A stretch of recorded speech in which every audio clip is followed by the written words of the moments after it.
In this video, I'm going to show you how you can connect your NameCheap domain to your card website. So this is in fact very easy. If you follow along, I'll explain everything in plain English. So what you need to do is go to card.co, go ahead and log in and open your dashboard. Once you are on your dashboard, you'll then see all of the websites you've got. So I'm going to go ahead and connect my domain to this one. So you need to go onto the settings icon, which will open Manage My Site. Now, once you're in here, you need to go to Site. So this is the tab on the left. Click on Site. Then you'll be able to scroll down, and by default, you'll be on a card custom subdomain. What you can do is you can change it to your custom domain that you've got registered on NameCheap. So to do this, you need to go ahead and enable the Pro trial. If you haven't got it enabled already, there will be a lock icon. And if you click on this, you can then start a 7-day free trial. After that, it is going to be $19 per year. But you can go ahead and connect a custom domain and start the free trial without entering in any card details. So click on publish to a custom domain, then go ahead and enter in the domain. So I'm on the back end of my NameCheap account, just on the dashboard.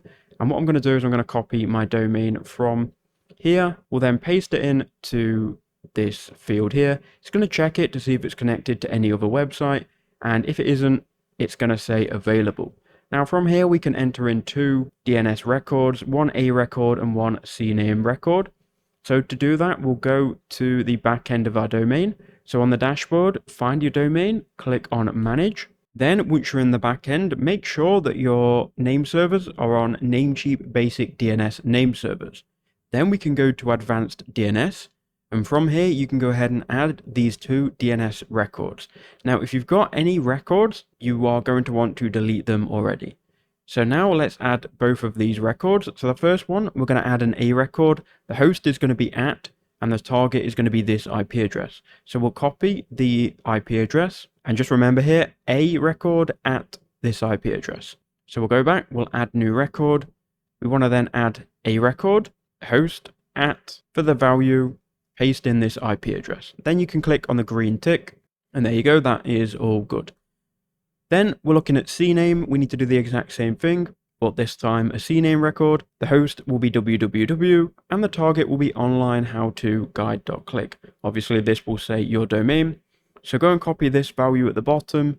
Then we'll go add new record. We will go CNAME record, host www, target, your domain, right, that you've copied. Then click Save Changes and just make sure that these changes do actually go through. Okay, so there we go. The changes have been made and we've added both of these records. What we need to do now is click on Save Changes on card, and we need to be patient. Once you're changing your DNS records, it can take up to 24 hours.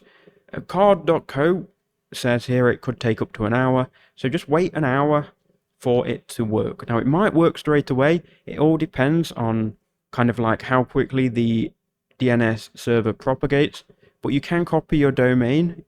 The best way that you can check it is by opening up incognito and then pasting in your domain. Now again, this might work straight away.